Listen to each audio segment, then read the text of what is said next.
Police in Los Angeles are trying to predict the future. We know where crime happened yesterday, but where is it going to happen tomorrow and the next day? And they're not alone. More and more departments are using data-driven algorithms to forecast crime. It's all about improving accuracy and improving our effectiveness, our efficiency, and our service to the community. When you see more police officers, you see the lights, you hear the sirens, the high visibility of officers does deter crime in certain areas. Proponents say it's helping to reduce crime, but others wonder, at what cost? I think it targets and it just justifies, in their eyes, racial profiling. I just really worry about the world that my son is going to enter into and become a young man in. And I don't want people to look at him and prejudge him. That could be life or death if someone calls the police on you. The algorithm is always going to augment the system that it's in. And if the system itself is biased, is unjust, then the algorithm is going to replicate that. Predictive policing is changing policing in your city now, and we need to start asking the hard questions about how does it impact civil rights, how does it impact privacy, how does it impact suspects, how does it impact officers doing their job?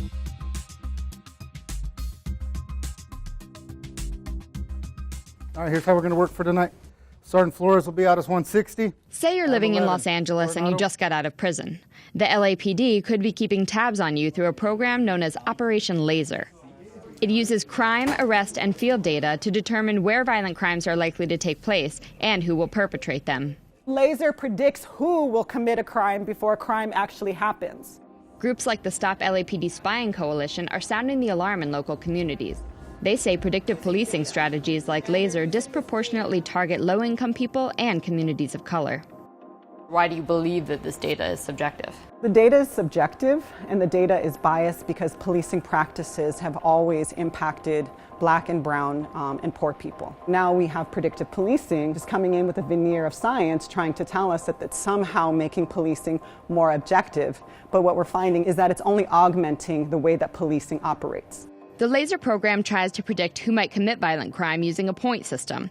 For example, if you're on probation, that's 5 points on your record. If you're in a gang, that's another 5.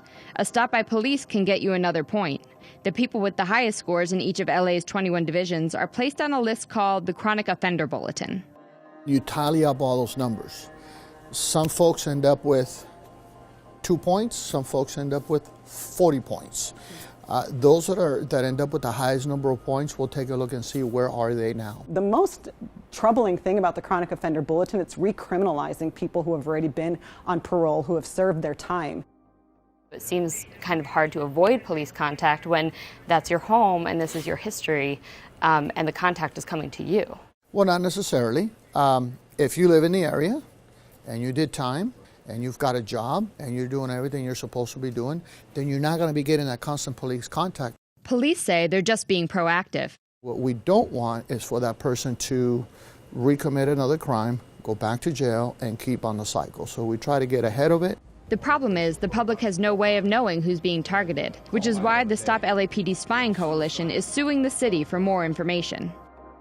Police are supposed to inform individuals if they're on the list, but we reached out to the ACLU, legal aid, and several defense attorneys, and none of them knew of anyone who had been contacted by LAPD. We feel that the people have the right to know what is going on in this program. They may not know the name of Laser, and they may not know the specifics of how it operates, but I think they do know exactly what's happening, that they're being monitored, because people in the community, they speak about it. They say, you know, the officer came up to me and said, I see you, I know your brother, I got your brother, I'm going to get you.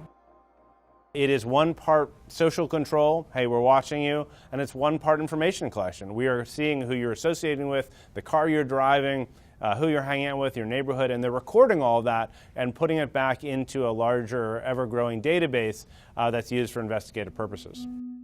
And Laser is just one of several new smart policing strategies. Some departments are also considering drone surveillance and body cameras equipped with facial recognition technology.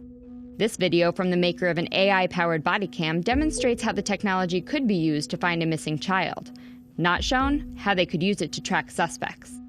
Meanwhile, cities across the country have embraced a predictive policing approach that focuses not on high-risk people, but on high-risk places, putting entire neighborhoods under watch.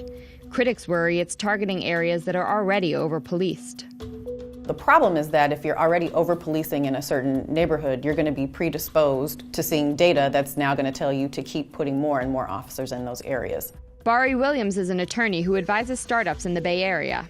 I absolutely love technology. I work in the sector, but I think that we need to be mindful of how technology is created and how it's used and how it can be used in nefarious purposes. One popular tool focused on where crime will happen is PREDPOL. Today, more than 60 departments nationwide use it to forecast crimes like burglaries and car break-ins. Everybody has their predictive policing already? In the LAPD's Foothill Division, one of the first to use PREDPOL, it starts with the daily roll call.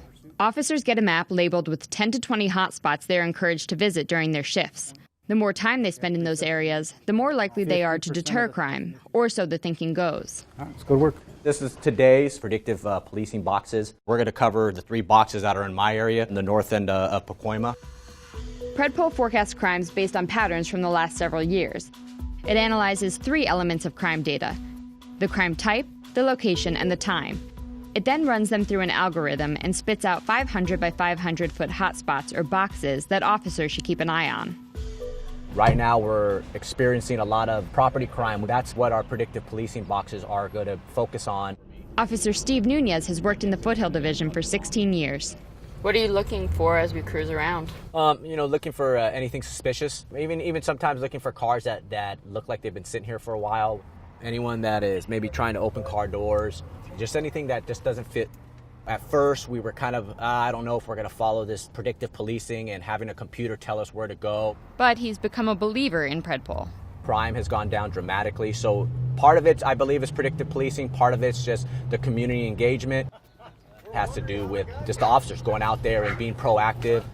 Don't leave it up here for like a month and all that stuff like that. So like I said, I won't impound it, because I know it's his, so I'll let you guys deal with it. But at least get it off the streets. All right, man. Cool, man. You guys be good, all right? You too. The fundamental question here is, can we trust the data and algorithms that police are using to predict crimes? Algorithms and big data models simply take inputs, crunch them up to create outputs. So if your inputs are biased, your outputs are going to be biased. You don't need to look far to find troubling examples of algorithmic bias. In 2016, Microsoft introduced an AI chatbot called Tay, which quickly started repeating racist and anti-Semitic comments it picked up on Twitter. Then there were those problematic Google autocompletes, which are based on popular human searches. In January, a Google search for Islamists are turned up results like Islamists are evil, and Hitler is turned up Hitler is my hero.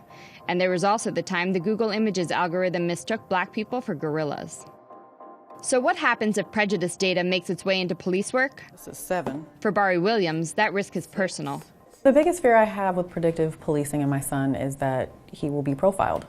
I'm sure he probably will experience that at some point in his life already, but I don't need something making that easier. Did you have a good day? Williams lives in Oakland, a city that so far has decided not to use PREDPOL. Still, she says the image of black children being fatally mislabeled as a threat by police looms large in her mind.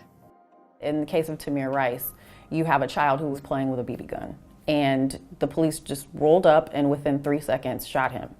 And that is a real concern for me. My son and I like to go certain places, and if the neighborhoods are not awesome and predictive policing is telling you to send more police into that area and we're there, I'm not gonna allow my child to go play in the street. I'm not gonna allow my child to run in front of me. I don't want anything to give police a false sense that he could have been engaged in something he wasn't. The activists and the police are all coming from the point that makes sense for them. I think from a community perspective that feels over-policed, that feels that there is racial injustice in policing, it's wise to be concerned about this new technology that's going to give police more power. If you're a police officer, you understand you have an incredibly difficult job, and adding new technologies might help, and you kind of want to get the benefit of the doubt. We've had crime rises over the last few years. We've had crime reduction. It is a tool. It's not a panacea for crime, and that's what a lot of people believe. They believe that you utilize PREDPOL, crime's going to go away. False. That is a farce. That is not going to happen. So it's an indicator. It takes you there. It could happen. It could not. It's a probability. The question about whether predictive policing works is still open. One study found that PREDPOL's algorithms correctly predicted crime just 4.7% of the time. Still, that's higher than the human analysts who got it right just 2.1% of the time. It's worth noting that the study was done by the company's co-founder. And then there's the question of bias. You start coming into the Pacoima area, which is south of the 210 freeway, now you're dealing with predominantly Hispanic families, a lot of immigrants in that area. And I noticed there are more boxes there. The day we visited, most of the PREDPOL boxes in the Foothill Division were in Hispanic neighborhoods, but police say that's by chance. I do believe the data is objective. We're simply using the crime numbers, the type of crime, the location, and the time of when we thought that crime or when that crime was reported to us. It has nothing to do with anybody's ethnic makeup or the neighborhood or anything else. According to research by PREDPOL's co-founder, their algorithms don't lead to more arrests of minorities than human policing. But that isn't exactly comforting to critics of traditional policing. The issue is that crime tends to happen in all areas, but the problem is that marginalized groups are where police are usually congregating. And there is evidence of that disparity. Today, Black and Hispanic Americans account for about a quarter of the total population, but make up more than half of the prison population. And there may not be a more infamous symbol of unjust policing than the Rodney King beating, which happened right here in LAPD's Foothill Division 27 years ago. That beating and the riots sparked by the acquittal of the officers involved ignited a national conversation around police brutality that continues today. Members of the LAPD say that predictive policing is helping them move forward as an organization.